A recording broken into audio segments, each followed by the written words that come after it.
నమస్తే, welcome to Leo news.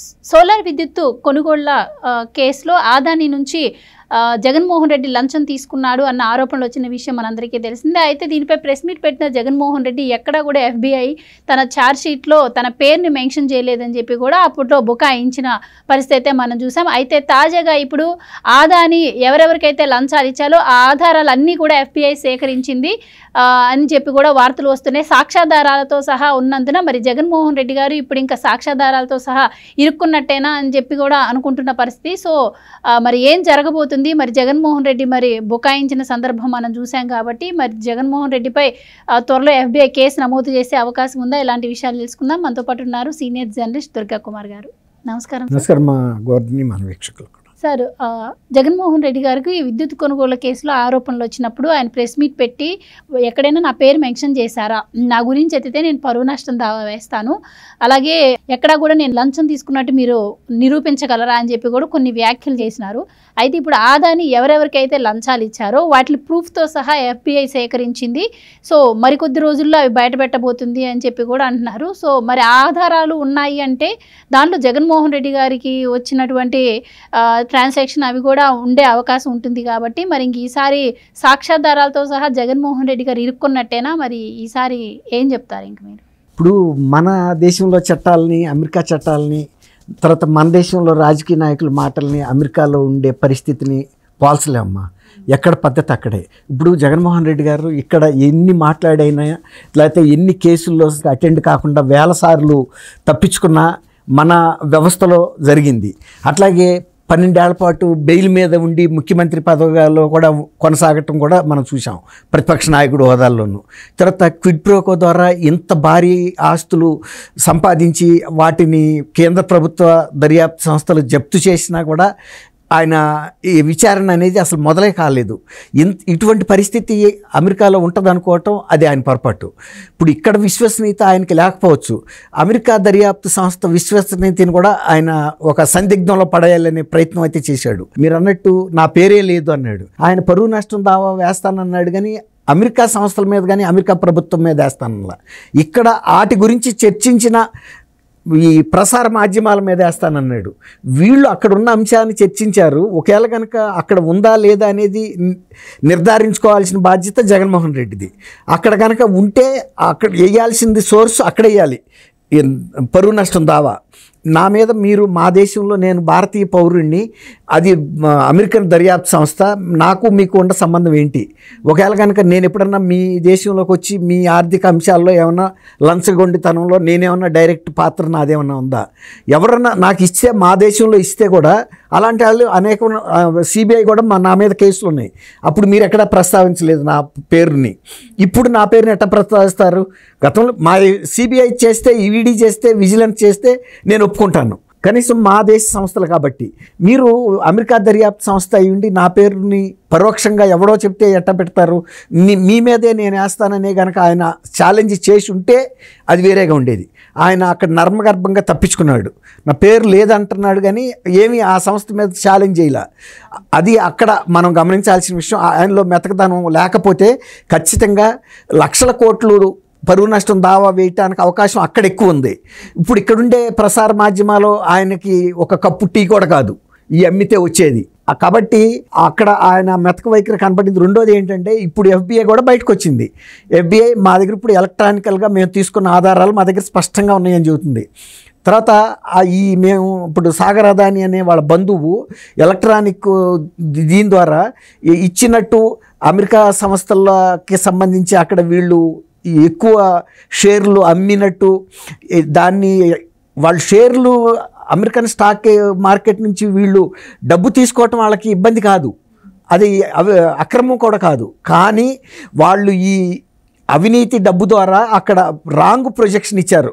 అంటే ఆ సంస్థకి బాగా లాభసాటిగా ఉంటుందని, షేర్ల విలువ పెరుగుతుందని ఇలా రాంగ్ ప్రొజెక్షన్ ఇవ్వటం ద్వారా అమెరికన్ సిటిజన్స్ నుంచి, అమెరికన్ స్టాక్ మార్కెట్ నుంచి డబ్బుల్ని ఇక్కడికి తెచ్చుకున్నారు. అది వాళ్ళకి వచ్చిన అభ్యంతరం. అదర్వైజ్ ఇక్కడ వేరే అంశాలైతే వాళ్ళు పట్టించుకునేవాళ్ళు కాదు. అక్కడ నుంచి డబ్బు భారతదేశానికి అక్రమమైన పద్ధతిలో తీసుకున్నారు కాబట్టి ఆ డబ్బు ఏం జరిగిందనే విచారణ చేసే అధికారం వాళ్ళకు ఉంది.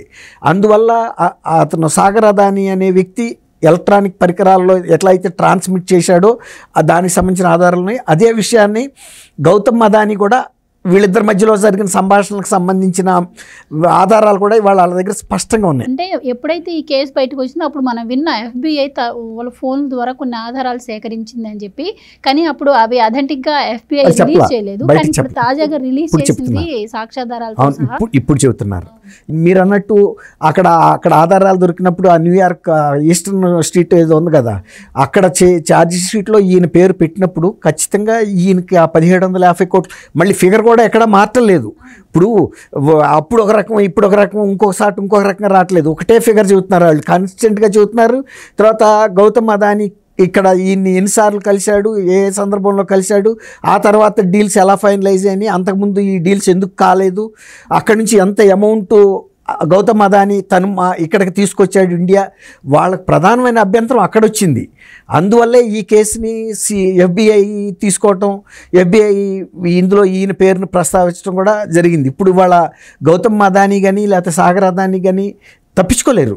ఎప్పుడైతే వాళ్ళిద్దరు కనుక ఎంత గట్టిగా చిక్కారో ఆ అమౌంట్, ఇప్పుడు కరెంట్ వైర్ని నేనే పట్టుకున్నాను, నన్ను మీరు పట్టుకున్నారు, మిమ్మల్ని ఇంకొకళ్ళు పట్టుకున్నారు, కరెంట్ పాస్ అవుతుంది కదా ముగ్గురికిను సేమ్. ఇప్పుడు అది అందులో ఎవరెవరు భాగస్వామ్యం, ఆ డబ్బు ఎవరెవరికి చేరింది అనేది ఒక ఫొరెన్సిక్ ఆడిటింగ్ లాగా చేస్తారని మనం అనుకున్నాము. అది కాకుండా కూడా ఎవరైతే ఇచ్చారో వాళ్ళ మధ్యలో జరిగిన ఎలక్ట్రానిక్ దీని సంభాషణలో, ఫోన్లో జరగనివ్వండి, లేకపోతే వాట్సాప్లో జరగనివ్వండి, ఇంకా ఏదైనా ఈమెయిల్ ద్వారా జరగనివ్వండి, పూర్తి సమాచారం వాళ్ళ దగ్గరికి వచ్చేసింది. అందువల్ల ఇవాళ అంత అథెంటిక్గా వాళ్ళు బయటకు చెప్పారు. ఇవాళ జగన్మోహన్ రెడ్డి కూడా తప్పించుకోవడానికి ఇంకా అవకాశం లేదు. వాళ్ళు అవసరమైతే రెడ్ కార్నర్ నోటీస్ ఇచ్చైనా ఈయన్ని అమెరికన్ చట్టాల పరిధిలోకి పిలిపిస్తారు. లేదంటే ఇక్కడ CBI ద్వారా కేసు రిఫరెన్స్ ఇచ్చి దానికి సంబంధించిన సాక్ష్యాలు కూడా ఇచ్చి వీళ్ళ ద్వారా కూడా రికార్డింగ్ చేయించగలరు. ఇప్పుడు ఆల్రెడీ ఆయనకి CBI కేసులు అనేకం ఉన్నాయి.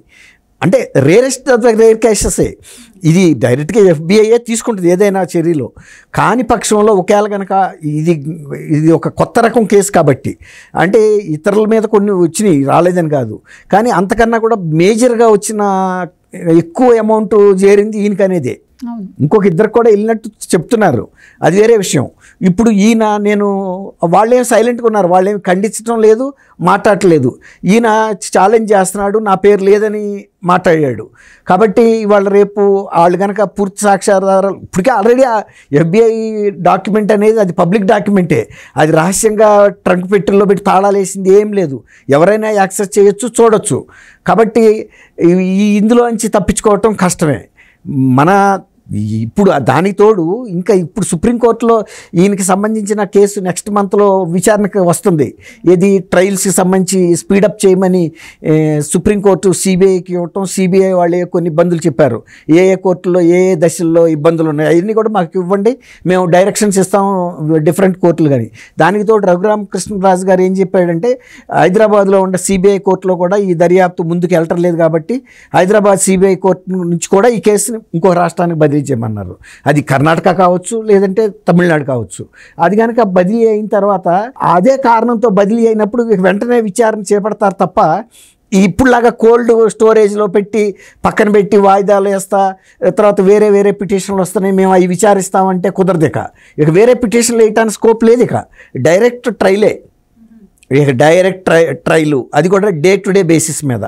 అంతేగాని ఇవాళ ఒకరోజు విచారించి ఇంకో 10 రోజులకో నెల రోజులకో వాయిదా వేస్తామన్నట్టు ఉండదు. ఇక డెడికేటెడ్గా ఒక జడ్జిని పెట్టేస్తారు.